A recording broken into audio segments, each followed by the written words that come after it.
And There we it is. are about to go live once I figure this out. Boom. There it is. Let's Boom. go. Big check. Boom. Yeah. Well, welcome into episode 31 and a half. In true OC Fan TV fashion, the half episode, because story of our life.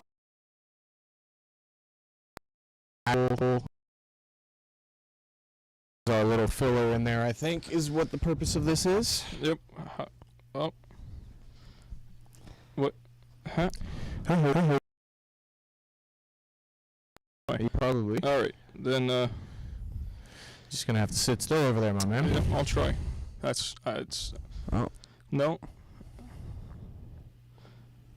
Might have True OC Fan TV fashion. You might have to pull the table over to you, bud. Well, we're chilling now, so we'll see how it goes. Oh, there. Yes. Here we are. We're just gonna leave that one down, Oh, man. Great start to the stream. Hey, but welcome into the stream. I guess that's the best way to do it. You know what I mean? Best intro yet. You know who's not going to be welcome in Qatar? Oh. It's just going great for us right now, man. Oh man, we're just gonna remove this one too. Take care of that problem. You're having a great time over there. Hey, well, maybe if you can start the stream 10 minutes early and then make me throw a comment in there being like, I still got stuff to set up. Hey, it is what it is. So tonight we're here a little bit just to talk football, but we also want to go back, unfortunately, to 8 days ago when we played FC Dallas. Yeah, a little recap on that unfortunate event that happened there, that's for sure. Like we said originally on the episode, though, it's kind of to be expected. Do you know what I mean? Yeah. With the way how hard we went into the matches before, the roster that we have, the depth that we have, it's kind of, we can't compete in 3 games against 3 full-strength squads in a matter of 7 games. Like, we just don't have that depth right now. No, we really don't. I think I said it. I can't remember when I said it, but I said I don't think really any MLS team does. Seattle does it well. Mm-hmm. Sometimes you can see LAFC do it well. But other than that, you don't see teams get far into the CONCACAF Champions League without suffering the consequences in the league. Like we saw New York City suffer games early in the season. But now they're top of the East. Montreal, too. Montreal has come into great form. So you just kind of see this as to where over in Europe you have all of these very talented players and then they can survive. But we don't have that yet over here. So it's something to look for in the next 5 to 10 years and see how we grow, not just in like changing things and how the league works, like promotion relegation is a big talk usually, but just how teams in our league can compete both in the league and in outside competitions to try and keep a balance of getting a win from every single game. Yeah, and like we were saying, it comes with quality depth, youth academies growing in that aspect especially, Seattle did it, being able to rely on their youth, like Yep. you were saying. So it comes with time.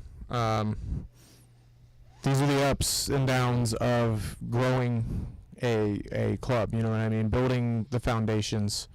We have a relatively young team. We have a relatively new team, and all things considered, especially right now with the players we have playing in certain positions. So, it's ups and downs we're going to have to ride out as, fans of a young club. Yeah. I didn't watch the game, unfortunately. Very unfortunately. But anyway, I heard Kyle Smith started at center back. How did you feel about that? As a third option there, yeah. He's definitely not that guy that I'm going to rely on there, First game, especially like we were saying, that was another thing that was brought up. It's his first minutes playing that position at that level, Yeah. We don't know for sure if he played there at Louisville, when he was at that level. He may have made an appearance there, and that's why, or he may have just been the guy to answer the call. But do you think having him there was better than maybe having Thomas Williams play there? I think in that matchup, yes. So we that game was played on. Oops. What day was? But like what number day? 8 days ago would have been. Shoot. 27th, something? Something like that. 27, 28. Let's pull up the calendar. Would have been the. What? You're going to go back a month. Huh? We were in. May. The 28th, right? Yeah. All right. So then. Thomas Williams was probably playing. Do they have the lineups on football for this? For OCB? No, they have the scores. Yeah, they don't normally have the other lineups, but I know he was playing for OCB earlier on in the week. He also got called up to the U20 national team, I think. Maybe U19 team, but he has a lot on his plate, and Oscar didn't want to try to kind of overbear things and give him too many minutes within a certain amount of time. I think it was the smart move to make, especially against a team like Dallas that are organized. You know what I mean? They're gonna be very organized in the way they move, attacking and defensively. They know how to get width when they need to and be very compact defensively. So, and that's Oscar Pereira's footprint being at that club. But I think Thomas would have been in a worse situation than Kyle Smith would have. He wasn't rated highly, there either. But again, you can't take it away from him in his first minutes there at that MLS level for sure. He held up well in the first half. I said it. I think I literally said it in the first half. I'm like, you know what? Kyle's not having a bad game. Mm-hmm. Then the second half came around. We brought Facundo on. That wasn't the greatest sub. And then they brought on Franco Jara and one other guy. I can't remember his name. And then they just kind of overloaded in the attacking side. So him playing there next to Ruan kind of – so it's not like the strongest defensive side because, as we know, Ruan isn't the best defender. Yeah. He can have good moments, but he's not a consistently solid defender. So I think that kind of caught up with Paul Ariello. I just can't stand him right now because he played like shit today too. Yeah. So it was just not the greatest game from Oscar and or the greatest second half defensively from our right side. Yeah, I mean, tactically, he was one of my lowest rated during the episode because of the tactical decision and stuff like that. It's just you got to be able to admit when you make mistakes and do things. So yeah, I kind of found it funny. I saw this when the notifications were coming through for the OCB game on the 29th. They have a guy with the last name Akindele on Cincinnati. Heard. FC Cincinnati too. Yeah. Related to Tesho in some way. No clue. Let's see. I found MLS Next Pro website. We're going to the lineups. Thomas Williams did not start. Interesting. Brandon Hackenberg is center back, and sorry for not knowing your first name, Andrew Forth were the two center backs. Was Thomas Williams on the bench? He was not on the bench. Well, very interesting. I mean, was he in the U.S. camp? Yeah, no, he wasn't. I know he got called up for one of the national teams. I'm not sure what it was, but he probably just. That's probably what happened. He probably just called up, and Oscar was like, "Go do that," because I don't know. If he isn't in, where are we at? If he wasn't on the bench for the Dallas game, he had to have been. No, he was on the bench for the Dallas game. All right. So that's interesting. Mm-hmm. If we have, this game was the 28th. OCB plays the next night. I believe it was at Osceola Heritage Park. It was. So it was here in Orlando. Why are you taking a 17-year-old center back, playing him on the bench when you need him to start for OCB? Just for depth in case Kyle Smith gets hurt? Yeah, that'd be my guess, is you just don't want to leave yourself in a position there where you're going to be down, you know what I mean? And now you're going to be relying on Joao to come in that spot? I mean, he was playing. So you slide into a 3-back if someone gets hurt. But even then you want to have, I guess you want to. And, like, your 3-back is what? Joao, Robin, number 1? Yeah. And if Robin gets hurt, you got Joao, Kyle, number 1. So you got a problem on your hands right there. Yeah. All right. That's just not a good look. I respect it. I understand it. I do have to say. Another question I had. Moraney got his first start of the season. Mm-hmm. How do you guys think he did? Go ahead, Zach, because I said how I felt about that, and I'll repeat it. I thought his performance, I thought he had himself a game. Not like had himself a game like really good. He just played in a game. He got fouled 5 times. It didn't really seem like they wanted him to be able to drive into the box. So if that was kind of their case with like what we watched with Christian Pulisic today, to where they were just fouling him. But I don't know. I think you were saying that he needs to be more fit because he's been in Florida for 3 weeks. But at the same time, I made the argument against that, saying there's one thing to be playing in practices every day. You're actually out on the field playing in a competitive match that counts for something. It's way different. Yeah, I mean, for sure. But at the same time, it's like I was saying, we're expected to, as, middle school and high school athletes, go in and do a week of conditioning and go out and compete. So why are we not holding professional athletes to that exact same standard? You know what I mean? Like, it's a totally different ballgame. Totally different ballgame, understood. But when you're getting paid hundreds of thousands of dollars to go out there and play a sport, you've been here for 3 weeks. I expect more than 45 minutes from you. Yeah, I mean, he got 15 minutes into the second half, I believe. 57 total, 12 minutes into the second half. I mean, this is not me saying anything bad about him. He's a great role player, and that's what he was signed to be. But you got to get your fitness up, man. You know what I mean? Like, that comes with game time. It comes with a game time that he's not getting because he's not fit enough to get game time. Or do you just think he's literally meant to be a role player to fill that gap, so he's not starting over our $7.5 million signing? I'm not. He is a role player to fill that gap, but if you're there to fill that gap when in a game like Dallas and you're having to be pulled out 60 minutes into the game for fitness reasons, not for tactical reasons, because he did say after the game that he is still adjusting to this Florida weather. You know what I mean? And it is a beast. If you haven't lived here your entire life, it is a beast. But at a certain point, you know what I mean? It's like, when are you going to be like, you got to be fit enough after 3 weeks to give me 60 minutes plus? I still can't agree with you there. Maybe you have a different thought, but I mean, I didn't watch the game, so. No, just on the fitness thing. On being, 3 weeks with the club, you're a professional athlete, but you can only give 60-ish minutes. I'm not hating on the guy. Again, he came out and he gave a good performance, but the question has to be asked, like, why are you not fit after 3 weeks? You're coming from playing, you know what I mean? He was playing in Atlanta. It's not like he's been in the off season and just resting. Like, you're coming from being match fit. Mm-hmm.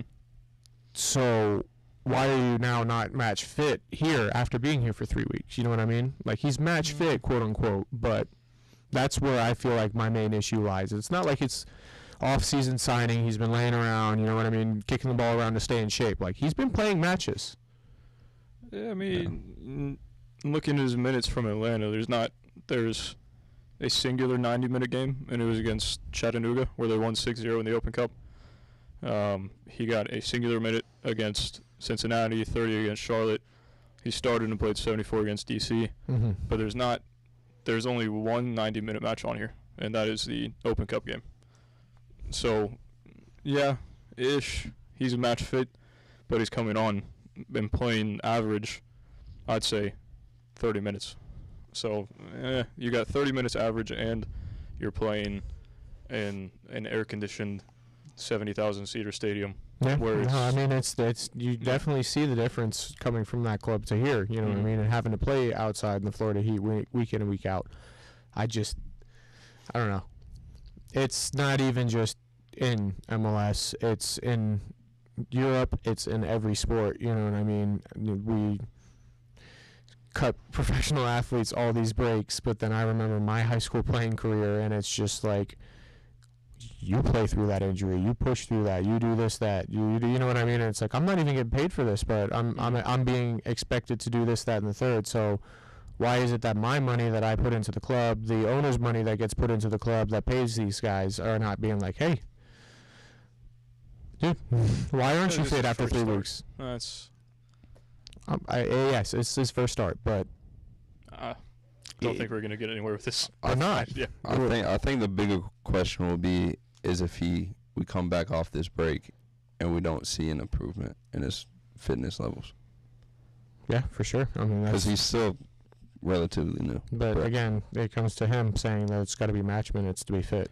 Do you want to see him start on the right and Facundo on the left to try to get him there, or would you rather keep him as a role player and only play him max like 45 minutes? Keep him as a role player, but when we play a league match, an Open Cup match, and a league match in 7 days again, and he's expected to play and start on that third game because we need rotation, you are the role player. Your role is to play significant minutes in this match, not to be asking to come off because you're not able to perform. Even then, though, wouldn't you want your better players to be coming on towards the 60th minute?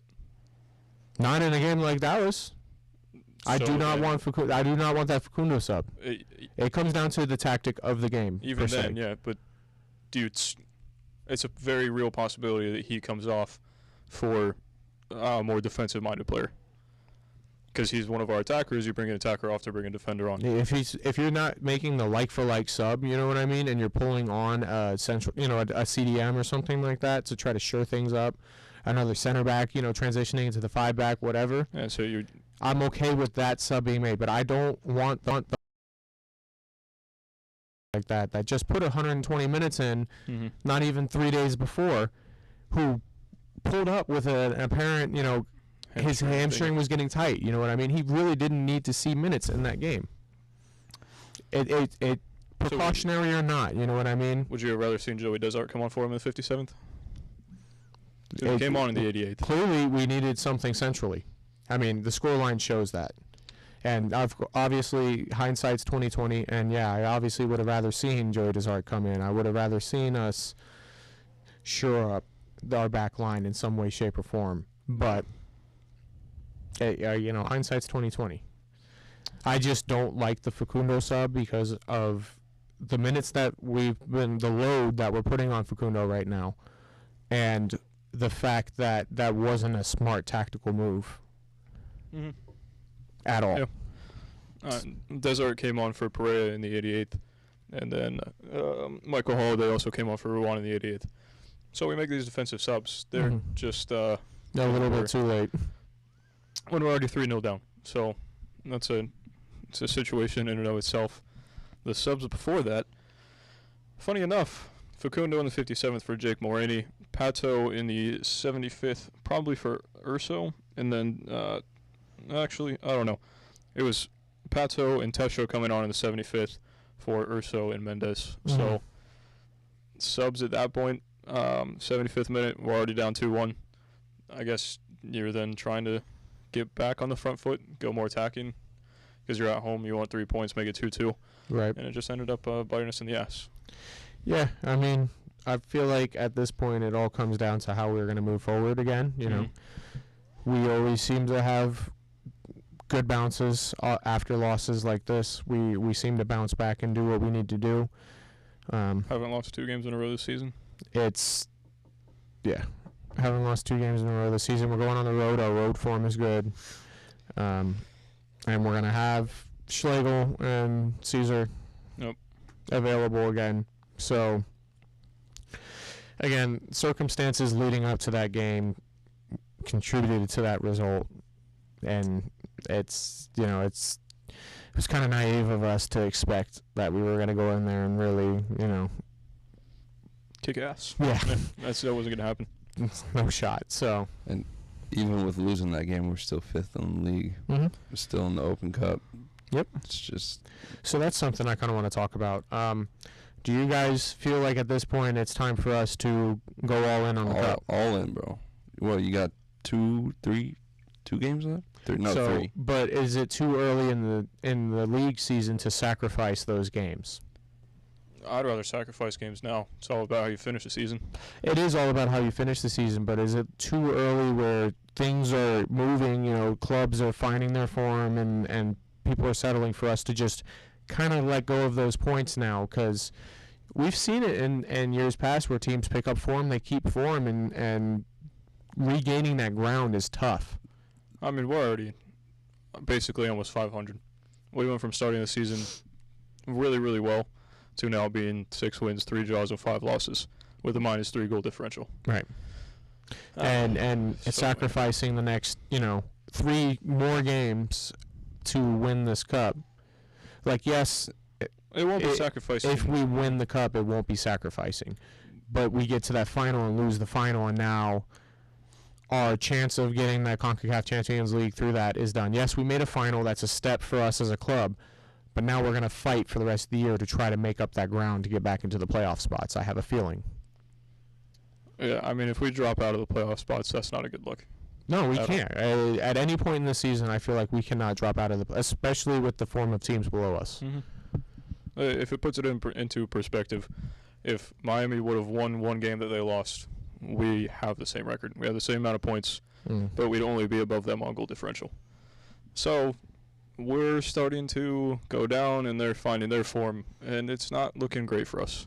Right. So if we do go all in on the Open Cup, you have to win it. We have to win the cup. There is no if, and, or but about it. Like, we have to win the cup if that's our choice to go all in on it. Our rivals are now in a playoff spot. Mm-hmm. We're falling down the pecking order, and I mean, we just knocked them out of the cup. Should have won that game like 4-0, but it's besides the point.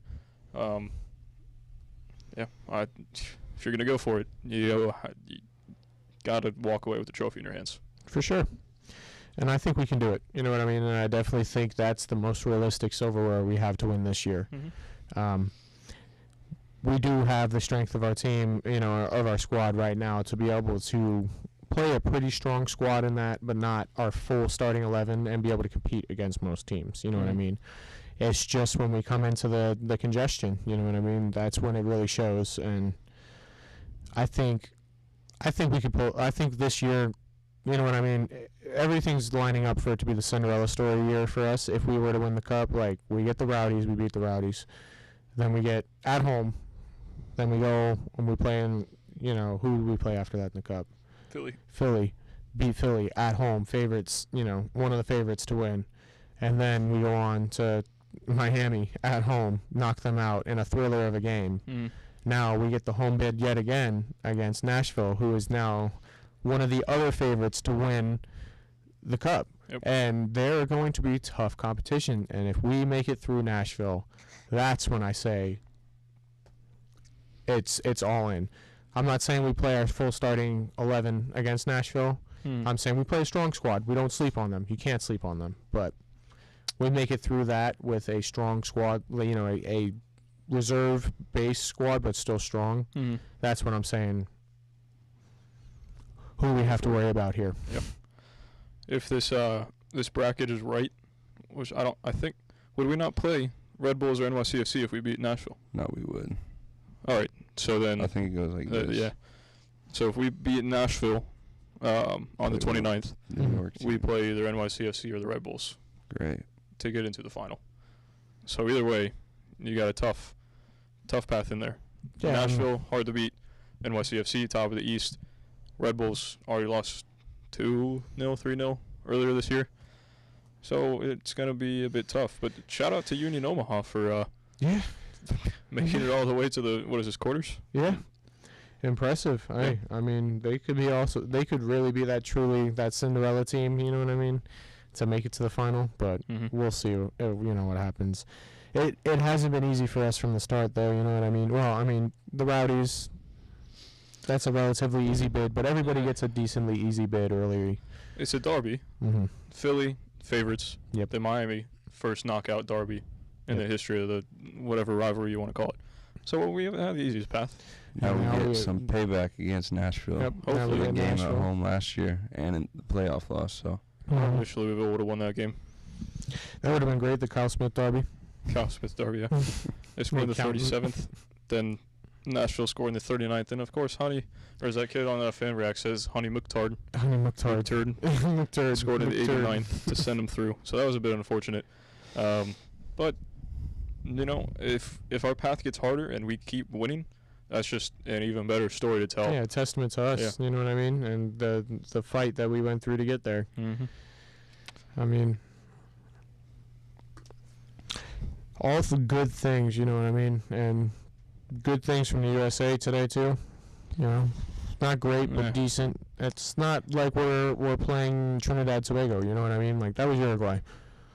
Yeah. Like, that's not a powerhouse, but that's a respected nation. You know what I mean? Like, they have culture, the history there. Like, yeah, they just beat Mexico 3-0 too. So it's showing the growth here in America, you know what I mean? And we're going into World Cup year, so it's really important to see all this growth, and I think it's important for us to keep showing out to all the home games and the Open Cup games that we can to show that there is a local culture here in Orlando. Get those games to be played. Yeah, to get those bids to be here at the Citrus Bowl. Yes, we have a huge, diverse culture here, and that's going to help us. There will be fans of every nation that live here. You know what I mean? So obviously this is down the road. We got 4 years down the road, but it starts now because they start paying attention to this stuff now. Don't they pick it in like 2 weeks? 10 days? Yeah, well, that's 15th, what I'm saying. 16th, Like, they've been paying attention to this stuff, but it just shows you. I mean, we're paying attention to 4 years from now. And the World Cup that's prior to the one that's going to be hosted here hasn't started yet. But we're already picking locations that are going to be hosted and stuff like that. So I believe the two closest to us are Miami and Atlanta. I'd say the only thing Atlanta has over Orlando is Mercedes-Benz and a 2 million more people in their population. Okay. But we have all the tourist stuff, all the hotels to accommodate for it. A decently nice stadium in the Citrus Bowl. Yeah, it's going to be hot and it's outside, but we're also playing in Qatar this year, so the heat's a problem. It's going to be the same thing. Let's go corrupt again and just pay for Orlando to be a spot for the World Cup. Then Miami's Miami. You're going to get all the people that want to go to Miami. You got, again, it's kind of like Orlando where you have a bunch of diversity. You have all the Latin people and the Spanish people down there from Cuba and Mexico. So there's going to be passion down there. And then they have Hard Rock. So they have all that. But Orlando is kind of built to bring in a bunch of people. Yep. So that's the advantage that we have. Yeah, I mean, I work over, at Tin Roof and over by the convention center there, and I mean, we literally see hundreds of thousands of people come in and out of that convention center weekly. Yep. So it's nothing new to hear the infrastructure here in Orlando, so I think that's definitely a big bonus to us. Disney and Universal here, the attractions that we have outside of that place is also a big bonus. Like, South Beach and all that stuff, they have that, but we have stuff here too, you know what I mean? It's not like you guys are the only place in Florida. My thing with Atlanta is, yes, the stadium's nice, you know what I mean? They got bigger population there, but are they really going to let the World Cup be played on turf? No, that's another thing, actually, is there's been people that are saying that you need to replace. Yeah, they would have to go composite. Then you have to have all. I guess you don't have to, because I guess the Cardinals do it over in their stadium out west. But they literally built that stadium for the field to be rolled out that one side. So I guess there are ways now to grow grass like that inside. Yeah. But do you have to leave the roof open for that to happen more? And then if it rains, they would just do like they did. What game was it? I forget. It was for the Champions League final. They had just set the grass days before. Oh, this sounds familiar. Where was this? Where was the final this year? Paris. Right? Paris. Oh. Yeah. So they had just set 14. Yeah. So they do the same thing where they roll the turf out, but it has to be set for like a week before, so that way it can all.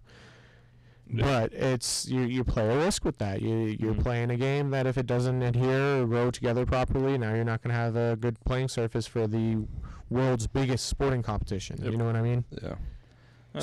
But I believe the Citrus Bowl is also turf, but they have rolled out real grass over that before. Oh, yeah. Yeah, So I mean, it's been real grass for, certain bowl games. It gets ripped up for Monster Jam when they throw the dirt down, you know what I mean? Like, it's built to host different types of events there. It's a multi-purpose arena. It's same thing as the Mercedes-Benz, but they opted to go with the turf. I also think if we do get the bid, people's ACLs. well, yeah, and anything else, I still don't know how turf's even legal. Like, It's got to be banned. It's got to be banned by now. You know what I mean? It's that shows lack of development. So then, where do you ban it? Do you ban it from just like professional sporting arenas like that? Because for high schools, it's just convenient because you don't have to pay 2 or 3 guys to be out there to take care of the grass every day. We didn't pay anybody to do that. Oh, well, either, your so. Haggerty's field was Still whooped Oviedo's ass, didn't we, though? Yeah. Yeah, but Shut the fuck there up. weren't 3 people breaking their ankle per game. Just about. Yeah, well, master. I mean, yes. So the turf at the high school level is smart. I think soccer, football especially, cannot have that turf. Yeah, it's a game that relies so much on your legs and the impacts that happen. It's just not smart. Not smart. And even just a keeper diving, he has to be in like long sleeve compression pants, and because if you dive, like even in Masters now, apparently it's a thing. They have fucking wood chips in their turf. Instead of rubber, it's just tiny little wood pellets ground up. Bro, I got one in my eye. I wanted to cry. Yeah, I would too. Like, I was like, damn, I'm about to die. Whose idea was it to sell turf? Whose idea was it at Masters? Don't fire me from my coaching job there. But whose idea was it at Masters to put in wood chips? You know whose idea it was? Oh. Wes Allen. Probably that fucking donut. I don't even know. So he left Oviedo to be a turf salesman. Oh, gosh. Then came to Haggerty after he stopped doing that, and then went to Oviedo or Masters after that. He's the football coach, or was the football coach over there. Oh, is that when Jermel left? Yes, Coach Jones, R.I.P. Coach Jones, not R.I.P. He went on to bigger things. He's at, what's it called, Lyman now. Yeah. Yeah, I love that guy. Man, he's one of my favorite coaches of all time. Goat. But so yeah, he was had his acquaintances with turf and stuff like that. So that's probably how that all happened. Great, yeah. You know who's getting a new field though? Haggerty. No. Orlando City. Oh yeah, that's right. I heard about that. We're getting new grass in there. New grass, finally. It's about time. Still looked. Oh, it still looks. It's still in great condition, but it's about time. You know what I mean? Donate it to a high school. Donate that grass to a local high school. Hey, Haggerty High School is in need of some grass. Coach Ziegler is not out there throwing the fertilizer himself anymore, so it is back to the sandpit days. Oh gosh. Literally. I feel like, along with just the dirt that it was, I feel like it was also like a hill that culminated at the 50-yard line. No, it was a pit that culminated at the 50-yard line. Was it actually? Because I remember something going up, and I just couldn't remember where it was. Yeah, because that's where most of our games were played, was because our defense was so good that they stopped people there, and then we would take over, and it would just be ground and pound for like the next 10 yards, and then we would break out one, and it'd be done. So literally games would take place between the 30s. I hated playing there. And then I think my senior, totally off topic, my junior, senior year, the football game was played there, and someone ripped up a bleacher. Yeah, it was our senior year. They ripped out the bleachers. I remember after we were whooping up on y'all at that one point and just turning, and they're all just like, yeah! And I'm like out in the field. I'm like, what are you guys proving right now? We're the biggest school in Oviedo. Yeah, okay, but you're just Oviedo. You were literally built to be Oviedo 2.0. Oviedo 2.0. That you were the Australia. We literally sent all the speds to Haggerty. Oh, the speds. I think the speds stayed at your school, buddy. I was gonna say our test scores and our SATs and nerd stuff. Me, now that I look at You know what? I won't pull the I got a boards. 1390 on my SAT. Can you explain? I was going to how say, that hang on. happens? Wait, so the Oviedo graduate is bantering the Haggerty graduates, right? Yeah. I have a full-time salary job. Do you? Yeah. Ooh. All right, we're ending the stream here.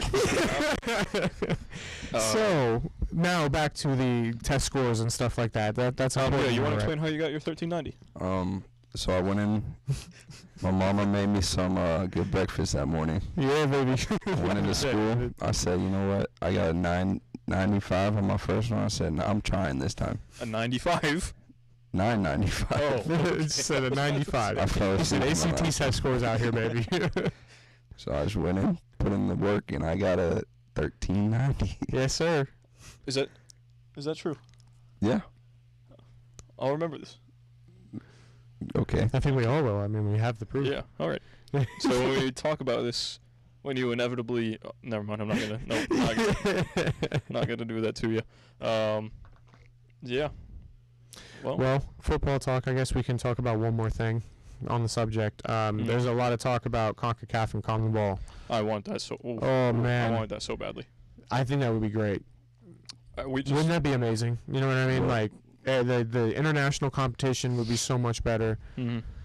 Just club level, international level, like Why not? Ref level.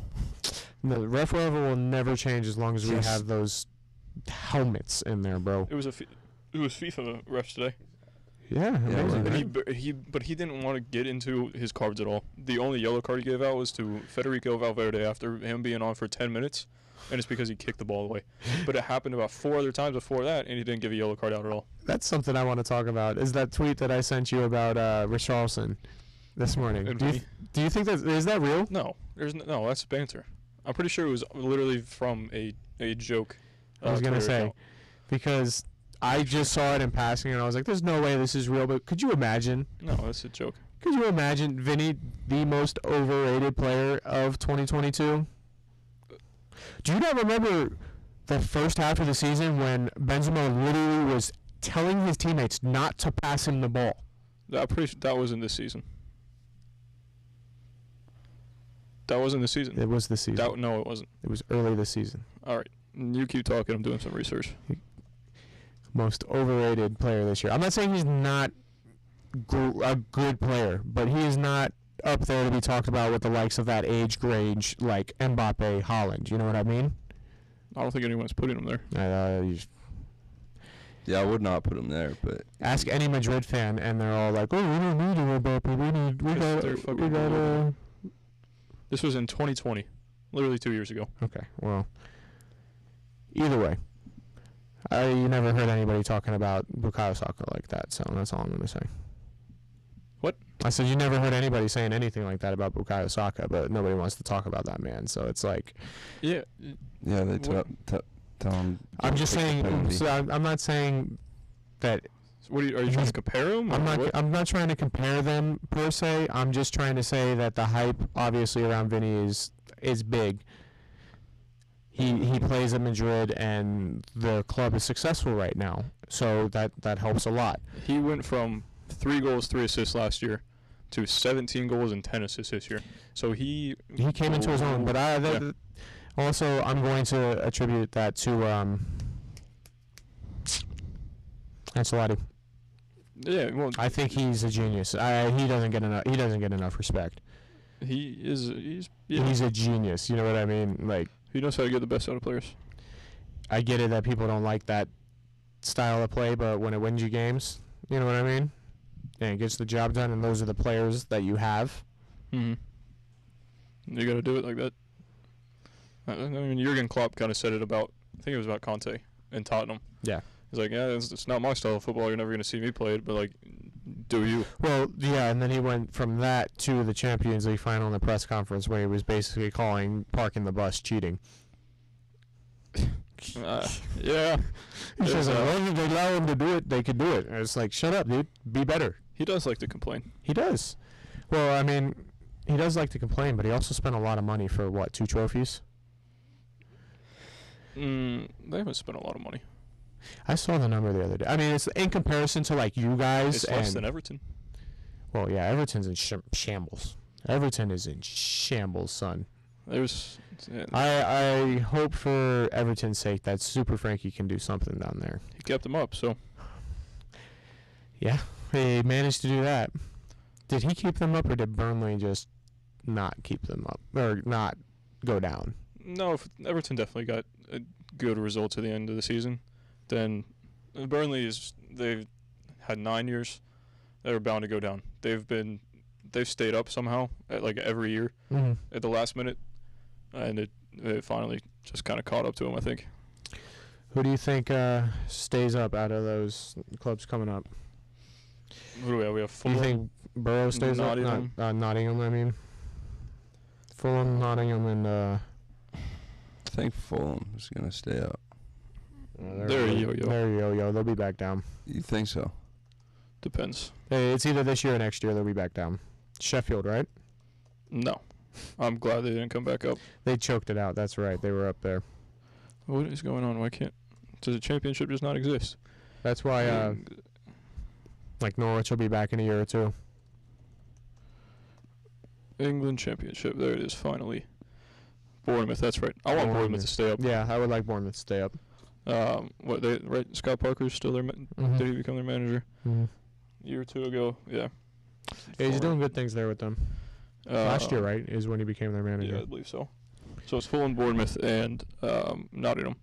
I'd like to see Nottingham stay up purely for Ethan Horvath, and I think he said he hates Richie Larea. Like, I don't mind him. Like, I'd like to see him stay up too. I just remember him at one Orlando City game, just being a menace. So you're like, I hate him. He's pegged for life. Hey, and then him against the United States was just like, oh, fuck you. Like, he was like spitting in people's faces, and I was like, oh, okay. Let's keep on the way too early Premier League stuff going here. Top 4 for next season. These are not our official predictions. No. This is, again, way too early. Way too early. City finished first because Holland's going to fucking... I'm just going to hate that guy. Yeah, I'm sick about it already. Nightmares. It's going to be bad. Nightmares. All right, keep going. Oh, top 4. I don't know. You go... do your number 1 first. Let me think about my other 3. City. You got to have City right now. I don't... Unless... Since Mane stays, Salah stays, and they strengthen. What? And like Salah, well, Salah's not leaving. He's. I'm talking about Liverpool. I'm saying. Oh, you said City. No, so you have to go City, and then I'm talking about the only other team right now that has a roster that can compete with them. They still aren't strong enough. I mean, they only finished a point behind. So because City choked away games and stuff like that, but. And now City is stronger. They have a striker that's going to consistently score goals the way that they like to play. You know what I mean? I think it's. I was gonna say Liverpool. I just didn't want to be boring, but like at this point, like you were saying, they really only have. It's gonna go. Here, I'll go first. It's gonna go. City, Liverpool. I know what he's gonna say. Depending on how it goes. Tottenham, Arsenal. I see you guys sliding out of the top 4 this year. Yeah, okay, buddy. How? Just mark my words. It's gonna happen. It's been a slow decline, but it's been a gradual decline, and you're gonna blame it on injuries and stuff like that. But what did we win last year? Okay. Well, what did you win this year? Slow decline. What did you win this year? Club World Cup, baby. Club World Shut Cup. Up. That's nothing. That is a friendly. Can you guys win something anytime? Yeah, we just won the FA a couple years ago. A couple years ago? Yeah, like, what, 2 years ago now? 3? It was Leicester 2 years ago. It was us the year before that. Liverpool. So now it's been 3 years. Yeah, 3 years now. It seems like a long time, yeah. It's good. It's getting up there. Last decade? I mean, so if you want to talk about a friendly trophy, we beat Liverpool for the Shield the year after that. So we made technically 4 finals. It's my bias coming into play. Got screwed out of the first one. Got screwed out of the EFL Cup. There's no debating that. Well, you guys are just poor in finals, other than the Champions League final. we should have 100% had the EFL Cup in our hands. I agree. Well, you can thank Kepa for that one. And it's not even No, like you can't blame him for that, but it's the match refereeing. Lukaku was not even close to offsides. I think Matip had one. Oh yeah, that's right. That was Liverpool for there. Oh. Yeah. Well, I'm glad it happened to y'all, not me. Yeah, well, I'm glad we were actually in a final. So Let's see what you're really happens. putting Tottenham third and you guys fourth.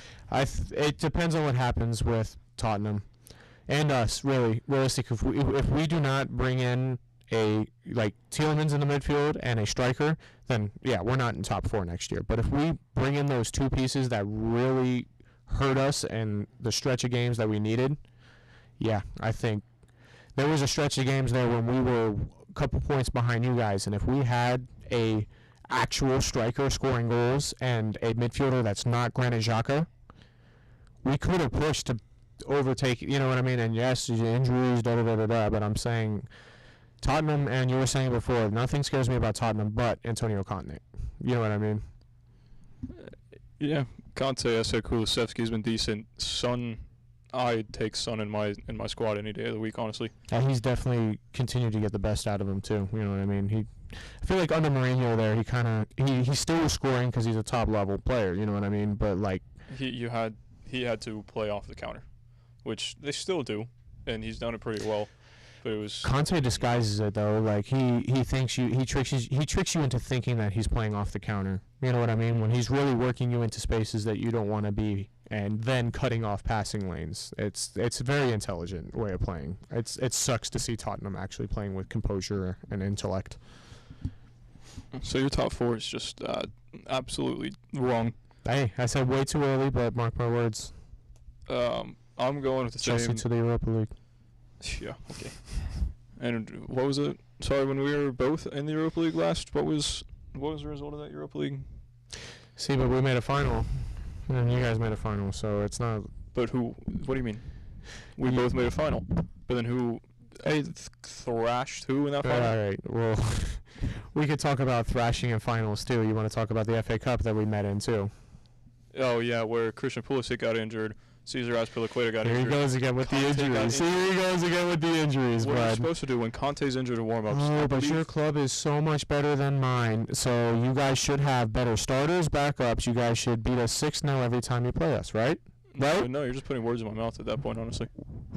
With the demeanor you Wait. guys, with the prestige that you guys walk around with, you would think that's. Because you say we're different point. You say we are like 17 trophies behind. You right? That's what you said last time. It's somewhere around that. It's still double trophies. digits. So actual important trophies that count. We're at 28. You're at 31. So we're only 3 major trophies behind. Okay. I just wanted to point that out. And you're counting Premier League era, because there's obviously we're not going to count before the Premier League era because it's not fair to you I saw that guys. stat. It was just major trophies. Yeah. No, it's counting Premier League era and on, because it's unfair to count anything before then. You know, it's not right to include counts for a club that didn't exist before that point. Okay. Okay, buddy. What's your top 3 or 4? I'll say mine real quick. All right, go for it. I'm going City, Mm-hmm.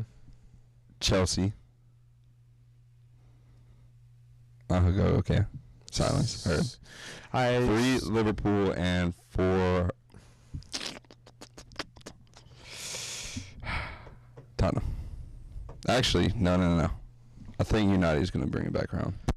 No shot. They finish 5th again next year. It's a rebuilding year for them. I don't want to say his name wrong. Ten Hag. 10 Hag. 1, 2, 3, 4, 5, 6, 7, 8, 9, 10 Hag. So bad. Anyway, I don't know. I have a little bit of faith in him. I have faith in him. I don't have faith in that squad, because you look at every single player on that team. They're going to have a massive rebuild, though. Yeah, no, but with the quality of every single player that was on that roster, and they still did what they did this year. If you look, their roster was not. It was overhyped at best. Their squad. Ronaldo, Fernandes. Ronaldo, yes. Fernandes. I mean, they underperformed for what, but if you're just listing off the names of that roster, Ronaldo, Fernandes, Jadon Sancho, Paul Pogba, Fred, Yeah. Scott McTominay's shit. You know what I mean? But then Varane should have been someone. Wan-Bissaka was supposed to be somebody that was going to be good for. You know what I mean? They all underperformed. David De Gea.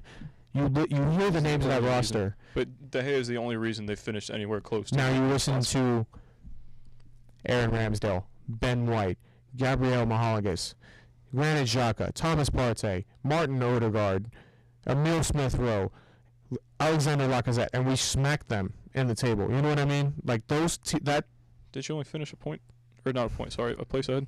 We finished them as a place ahead, but like they had games at hand at 1 point. Points. What's that? So the point difference was 11. You had 69. It's actually nice. I'll give you props for that. And then United had 58. So I told you, I knew we smacked them. It was finished. Yeah. Anyway, listen to the names of that squad. You know what I mean? There's no reason that United should not have performed, and I don't have faith in. Oh, there is a reason, and his name was Ole. He had zero clue what he was doing. Varane was hurt. Luke Shaw is over it. All right, so then what about Wreck-It Ralph? Come in there and just continue to destroy everything. He didn't have a good managerial record. That was a bad choice to bring in somebody not permanent. Interim. Yeah, an interim manager was stupid. Well, who else were they? I guess Conte at the time. Conte was out there. You probably could have gotten poached from PSG at that point. Mm-hmm. There's other names out there that I'm just not thinking of right now. Who's at Madrid? What's his name? Simeone. I've heard a lot of people talk about him as a United manager and being like he would fit the bill. And it's like, you know what? Like, yeah, the 5-5-0 sucks, but at the same time, like that 4-4-2, like that's proper United. You know what I mean? You can't get away with that in the Prem though, unless you're Burnley and you can get away with it for 9 years. You can't just sit back. That's what I'm saying. The 5-5-0 wouldn't work, but that 4-4-2 that he plays when they don't sit, that's United. Like that's old school United. Watching that play. Then he would have to bring in his players, and it would take a couple years because you're not going to get Ronaldo to run around. But I'm saying instead of the Ten Hag's signing, it's like that was somebody else that could have been thrown in there. Yeah, I could have seen that, and it would have made sense. I want to go back to top 4. Well, first I'm just gonna absolutely rail United squad. Wait, I'm just gonna. Boss. All right. So Varane injured. I think he just bad rap. Not a great look this year. Luke Shaw got injured, and he's still overrated and bad. Diego Dalot, not up to United standard. Alex Tellez, terrible. Harry Maguire is a fridge. Harry Maguire. Aaron Wan-Bissaka looks like a spider. Eric Bailly gets injured way too much. Lindelof injured and not the best. Phil Jones tackles with his head. Juan Mata got his career wasted away at United. Nemanja Matic, career wasted away at United after Chelsea. Paul Pogba, on his day he's good, but his day happens once every 3 months. Bruno Fernandes, overrated. Fred has gotten better this season, I'll give him that. Jesse Lingard is only good when bubbles are floating around in the stadium. Donny van de Beek was at Everton. Scott McTominay is a piece of shit. I have no clue who James Garner is. Marcus Rashford is Greenwood 2.0. Anthony Longa is young. Hannibal Mejri just likes to get yellow cards. Mason Greenwood, we're going to go by him. Edinson Cavani can't beat the U.S. Ronaldo only scores 2 goals when Messi scores 5. Jadon Sancho's overrated. And Amad Diallo is on loan, I believe. So all shit. Yeah. Well, it's a major rebuild over there. It's going to take some time, and that's why I don't think they sneak back. Maybe. Way too early. Yeah, no, obviously. It's a matter of time before they do get back up. Well, and that's why it was really frustrating for us to miss out on Champions League this year, because it's like City's going to go again in the transfer market and get who they need. Liverpool's going to go again in the transfer market and get who they need. You guys always go in the transfer market and get who you need. Spurs are going to go and get who they need if they finish Champions League. United is always going to go and get players. Not as many people want it. Like Frankie De Jong from Barcelona is not too keen on coming to United because of. Well, yeah, but they're going to go and get players is what I mean. Like they always kind of going through Arsenal's phase of not being able to bring in top players. Oh yeah, we're not going to bring in that's where the Champions League finish would have helped us immensely. Which it's kind of interesting to see Gabriel Jesus is still, we're apparently advanced stages with him in talks, and the missing out on Champions League didn't make that much of a difference. And it's kind of what I was saying is like, yeah, he could go to Tottenham because Tottenham's talking to him, but is he going to go there to play, second string to Harry Kane when he's going to play second string to Holland at City? Like, I would just stay at City and actually win trophies. Yeah, you want playing time. Well, you're not going to get it at Tottenham either with Harry Kane. Yeah. So I would come to Arsenal and be the number one. You know what I mean? Obviously biased, but yeah. I'm gonna go with my top 4. I can't not put City at 1. Just no way. You know what I mean? There's just no way. There and Sharpie. Then it's just kind of a mess of the rest of the top 5 teams. I want to say Chelsea at 2, but unless we figure out the Lukaku situation, and if Tuchel gets who he wants, and we bring in the likes of Koundé,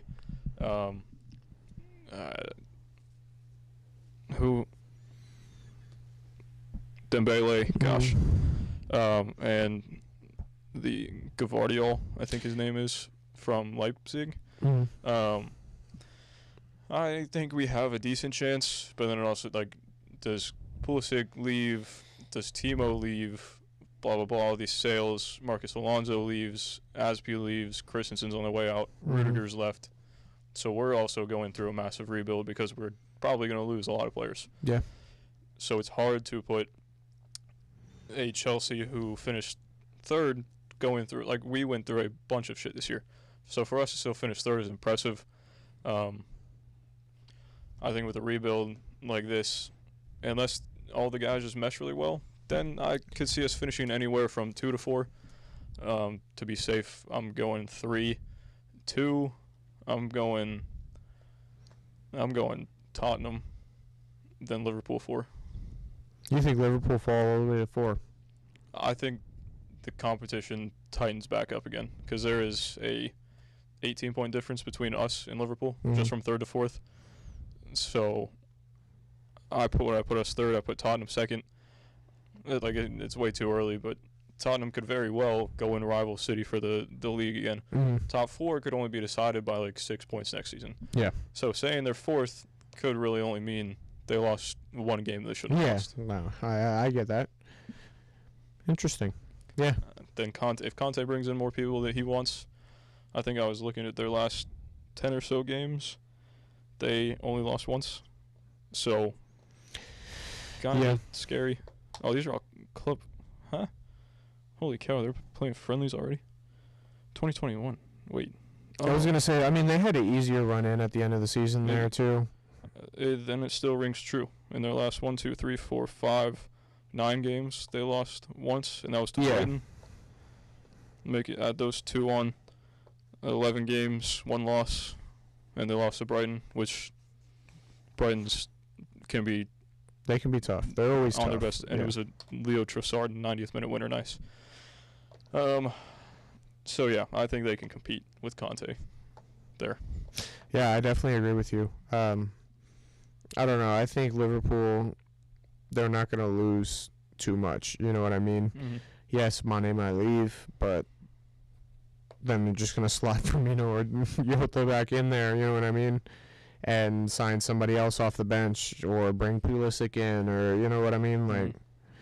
I don't think they're going to slide that much. I really hope that we go and make the signings that we need this offseason, because then we can make a push there. You guys, really just depends on what happens, how many players stay, how many players leave, who you bring in, because you guys are up there in quality.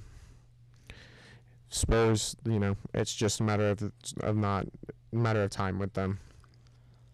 Yeah. Nice. They're only gonna not win a trophy for so long, you know what I mean? The joke's gone on for a pretty long time though, which is fantastic. It's pretty impressive, to be honest. Yeah. So it's only a matter of time, and it's just gonna be karma for me that we've hated on Tottenham for so long and shit on them for not winning a trophy for so long that they'll go and win a Champions League final before we do. It already started. They already. Well, you guys pissed it away in the what was your 2 losses towards the end of the season? That's awkward. 3-0 loss to Tottenham. Forgot about that one. And then right after that, lost to Newcastle 2-0. So literally choked it away. Last game of the season, you beat Frankie 5-1. But saving all our goals for the last game of the season. Yeah, apparently. I know last day, Tottenham wouldn't beat Norwich 5-0. So. Yeah, I mean it was in our hands. Like there is no denying that we bottled that. You started going and going and going. And hey, why wouldn't I talk? You know what I mean? Because this. Hey, and I'm gonna face the banter that I get from now on. It's the same. You think I haven't heard shit from you guys for years, every single day? You know what I mean? What's the difference? The club is so shit. But it's not. 8th place finish, 5th place finish. Last trophy was 3 years ago. You're talking like this is Newcastle before the new ownership. You're talking like this is Southampton. You know what I mean? Like, we're not that level of club. Stop talking to me like I'm United. I'm not saying that you're a small club. I'm just saying you guys have been shit for a little bit. Shit is relative.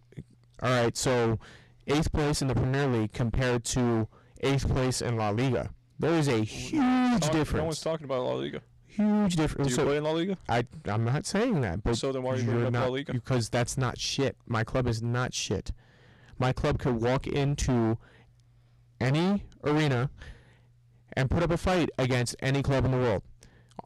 Yes, they could get smacked by any club in the world, but so could you guys.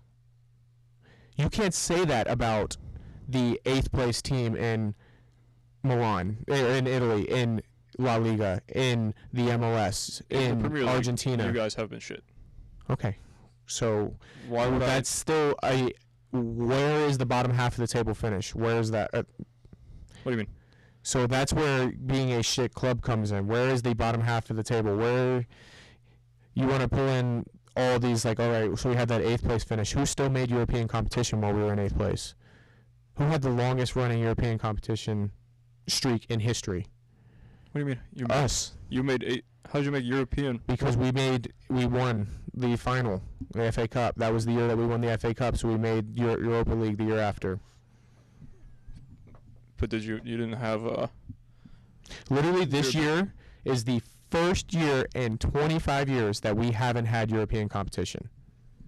We had that streak for the longest running ever in the world. So don't come to me. You're still shit. Don't come talk to me about shit. Don't come talk to me about being shit. You know, he sounds salty. Because you 8th place finish, 5th place finish, a 5th place finish, bottling the Champions League spot to Tottenham. I am man enough to admit that we bottled it to Tottenham. When you didn't have anything to worry about except for the FA Cup, which you got knocked out with 3 rounds left, 2 rounds left. So then you literally didn't have anything to worry about. Yeah, Tottenham got knocked out. All this is great, but what you guys refuse to acknowledge is the fact that this team has shown undeniable growth in the past 2 seasons, and they are a much better team. Where did I get you? Europa League? Hey, guess what we had the year before? Nothing. Okay, so there's the undeniable improvement. When you guys talk this much shit, but literally were 3 points ahead of us at the table at one point in time, I don't want to hear it. You guys have only beaten us, what? No. I'm going to think back on the top of my head. Your argument with that is also terrible. It's like the trophy argument. No, it's not terrible, because if you guys are so much better than us, why don't you consistently win every single match that you play us against? Because it's the same shit about derbies. Majority. You never know who's going to win. Or at least the majority of the matches. Well, whenever you pull a double over us, we win the Champions League, so I'll suffer the double every year if we can win the Champions League. That's fine with me. Let's see, head-to-head. We go here. So you beat what was it, like 5 games left in the season? Was your 4-2 win. Mm-hmm. Before that, we beat you 2-0 earlier in the season. Yeah. Club friendly, not counting. Nope. We lost 3 in a row to you. FA Cup was one of them. then the double last year. Then we go into a draw in the Premier League for the second match that season. So wait, I'm still waiting to hear a win for you guys, other than the 2-0. Then we won. Well, we won the club friendly, so I'm going to count that now, actually. We beat you in the Europa League final stage, 4-1. Okay, so, but this is, you see how far back you've gone now to pick up another win. The double does not bother me. All I'm saying is if you guys are God tier so much better than us, then why does that record reflect that? You know what I mean? So is Orlando City so much better than Inter Miami? We always say they're shit. Oh, they're shit. Oh, they're shit. But if we go and we look, what's Miami won 1 game or 2 games in our record? We have won 3, drawn 2, and Miami's won twice. Okay, so. But we're so much better than them, right? But it's even because it's a derby and anything can happen. Yeah, I mean, there's a difference at that level even too. No, for real. For real. Like, look at the quality of Miami's team versus how that works. No, for real. Let's be real. Let's be realistic here. Miami's quality of team this year compared to our quality of team this year, I would say yes, we're better. Yeah. Moving into the past, though, no. We're not miles better than that Miami team. But our quality is so much better, but we were losing to them for 3 minutes. This year. Yeah, we were losing to them. In the Open Cup. In the Open Cup, right, yes. Again, derbies, like you said, anything can happen, of course. But you're not listening to my argument. You're not listening to my argument because you guys are always talking about how much better you guys are. But you cannot consistently. Because you just said, yes, it's a derby, anything can happen. Yeah, anything can happen, which means you guys could maybe win a game every once in a while because you're not up to this level. Please pull the double over us. I'd love to win the Champions League. I'd love to have 3. I can't wait for you guys to fall out of the Champions League spot next year and pull the double over you so you can't win the Champions League the year after. That's fine. We'll go and beat you in the Europa League final. That's fine. And you still get Champions League and a trophy. No, I mean, this is all banter. All things aside, though, yes, it sucks what happened to Arsenal last year. I'm not going to excuse what happened, but you guys have to be realistic. Like, that team is not the same team that you guys played the week 2 of the season, week 1 of the season. I'll make this interesting. Oh, great. There we go. If you guys pull the double over us and knock us out of top 4, I will get. Hold on, wait. Before you say that, what do you mean by knock us out of top 4? Like they finished top 4 and we don't? Yeah. Okay, go ahead.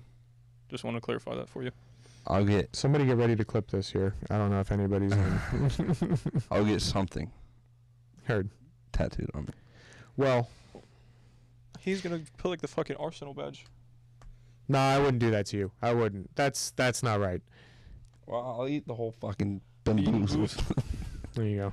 Well, I mean, you wanted to bring in something. You wanted to bring in the Inter Miami comparison, and it is a good comparison because the same way you feel about Inter Miami and just being the annoying little brother that's just tap. That's how I feel about you guys. That's the truth. You guys will always just be Inter Miami to me. Does Miami have a two CONCACAF Champions Leagues? Are they only 3 major trophies behind you? Okay.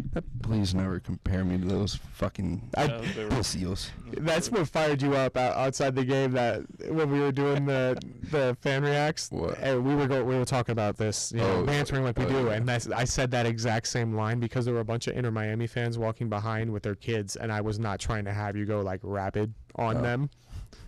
Because me and Mitchell were walking back to the car, and those guys were getting bantered with their, 3-year-old kid. So that's what I said. Chelsea will just always be Inter Miami to me, and just the little brother. And you were like... you were not taking that very well.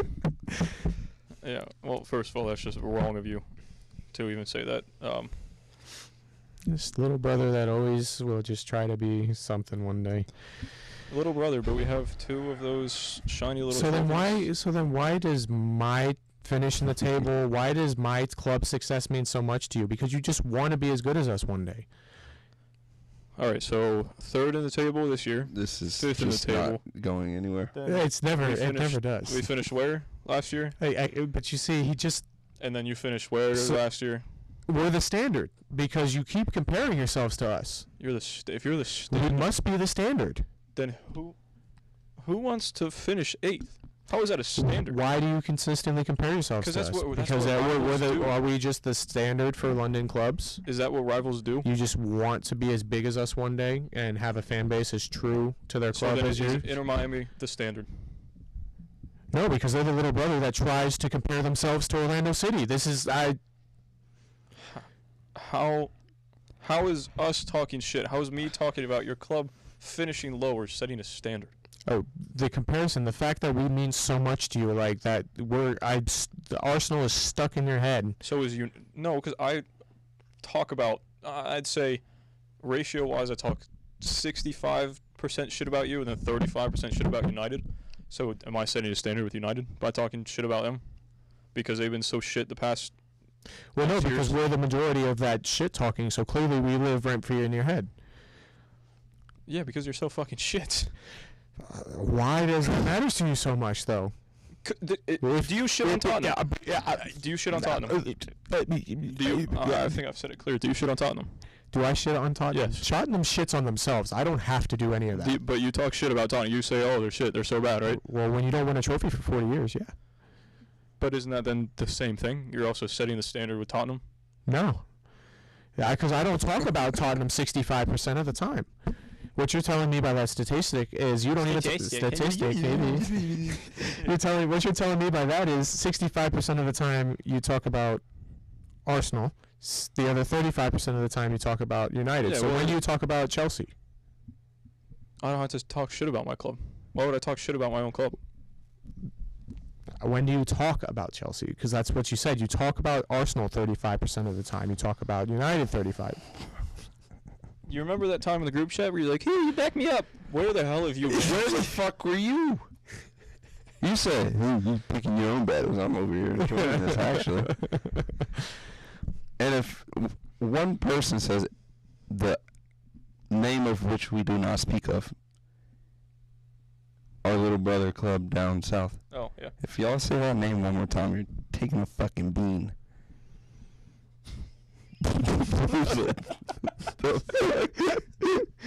Oh man. Well, it's okay. Maybe one day, buddy. It'll be all good. No. I cannot wait for you guys to lose to Orlando City. That'll be fucking fan-fucking-tastic. Oh. You know, that game's gonna be fun just to watch the youth and the backups and stuff like that. I'm for Arsenal. banishing the fuck out of them. Good. I hope And you know what? If Orlando City does win, I'm happy for them, right? But if you truly believe in your heart that the best Arsenal team No one does. could beat Orlando City, then you are mental. Yeah, I know they couldn't. Wait, what? Yeah, you just said that backwards. Yeah, they couldn't. I'm they sorry. couldn't beat To Orlando City. lose, Absolutely clipped. lose to Orlando City, whatever. Anyway, you know what I'm saying. I don't know, though. You seem to think I'm pretty stupid. So, fun fact. If England fans bring cocaine into Qatar, Yeah, fun fact, they can face death. yeah, so Harry from assignment, stay home, please, sir. Well, no, Harry Maguire, my friend, there's a package coming in the mail. Be sure to pack it. Be sure to bring it. They won't kill you because you're famous, but you will just spend the rest of your life in a slab prison with your slab head. What is it? No joke. England fans face death penalty if they're caught smuggling cocaine to the World Cup. Why just them? It's probably everybody, but that was just posted through an English media outlet. An eyewitness to the unsavory scenes around the Euro 2020 final at Wembley stated how the drug was involved in the commotion. There's a quote. People were taking cocaine in front of us and smoking drugs behind us. My son cried for most of the game, scared by the events surrounding us. Okay, buddy. All you gotta tell the kid, they're They're living life. Dude, they have some fun dip in their pocket. we had, you know what I mean? Like, kids are too young to really understand what's going on. Unless you're like, they're doing cocaine, don't look at them. Something was going on at Icon Park, and they had Blunt Man. This guy, like, Blunt Man? yeah, like the superhero, right? That had like marijuana leaf on his chest, like as a pop up, like a blow up. You know what I mean? I heard. And I guess the name of the character was Blunt Man, and they made them take it down because these parents were like, all like, oh, I had to tell my child what marijuana is. It's like, dude, No, you don't. shut the fuck up. Tell your kid it's Tree Man. They don't need to know the difference. Yeah. You know what I mean? Oh, it's Tree Man. He likes to save the environment. Oh, okay. I like Tree Man. I like Tree Man. He's good. Yeah, Tree Man is good. You know, It's good. Now you just started this whole commotion. Like, Yeah. My kid is traumatized for the rest of his life. It's like your kid's gonna find out what your kid's gonna find out what weed is one day. You know what I mean? You put him in elementary school. Guess what? Dare shoves that shit down your throat. Like, yeah. I never had to deal with it. I did. Sucks for you guys. Pretty sure my dare officer was some cowboy riding in from the Geneva streets. It was those guys riding in at high school. Yeah. They pulled up and said, "This horse don't do drugs, so you don't either."